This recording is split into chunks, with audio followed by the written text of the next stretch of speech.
In the mid-1600s, Oliver Cromwell's armies, under the order of the British Parliament, were marching across Ireland, burning churches, confiscating land, and squelching any remnants of the Irish Rebellion of 1641.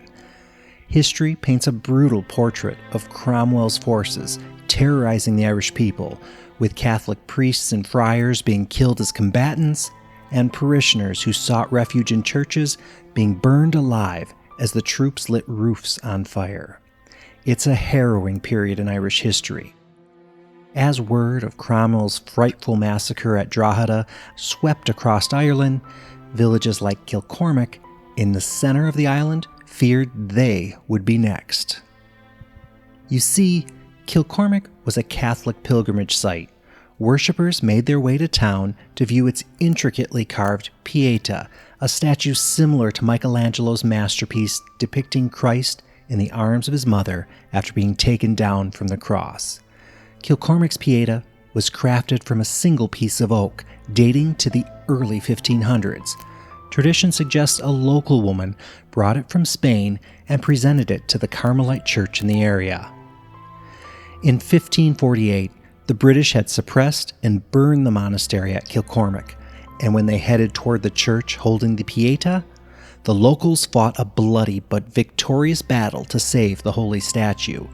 It remained at the church at Ballyboy for 100 years until it was again under threat, this time by Cromwell's army. It's said that when the army's approach was witnessed from nearby Knockhill and the locals sought refuge in the surrounding hillside, two quick-thinking women removed the statue from the church and hid it outside in a heap of rubbish. When the Cromwellian soldiers arrived, in an ultimate act of disrespect, they stabled their horses inside the church. That night, a group of men carried the statue across the river and fields and buried it in the bog. To keep the Pietà safe, they bound themselves to secrecy.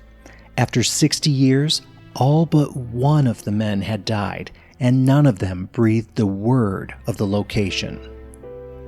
Now in his 90s and on his deathbed, the last man felt it was finally safe to free the statue from the bog. He was carried to the wetland on a stretcher. Once there, he pointed to a spot marked by a bush, and the locals began digging. 6 feet beneath the surface, the statue was unearthed and in perfect condition.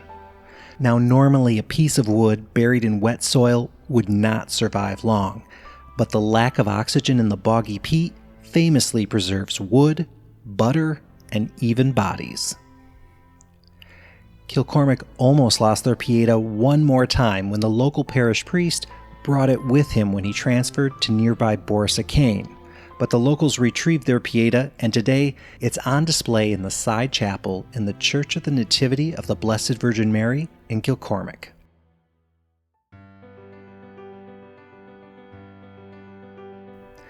If you find yourself there, you might consider stopping in the area to explore the distilleries at Tullamore and Kilbeggan, investigate the stories carved on the Duro High Cross, admire the Romanesque architecture at Clonfert Cathedral, follow the Holy Path at Clonmacnoise, amble through Birr Castle and Gardens, or test your wits at one of Ireland's most haunted castles at Leap. Thank you for spending time with me here at the Irish Fireside. My name's Corey. You'll find more information in the video description or at irishfireside.com, podcast episode 159. And there's a fantastic collection of offbeat sites waiting for you to discover them at irelandtravelkit.com.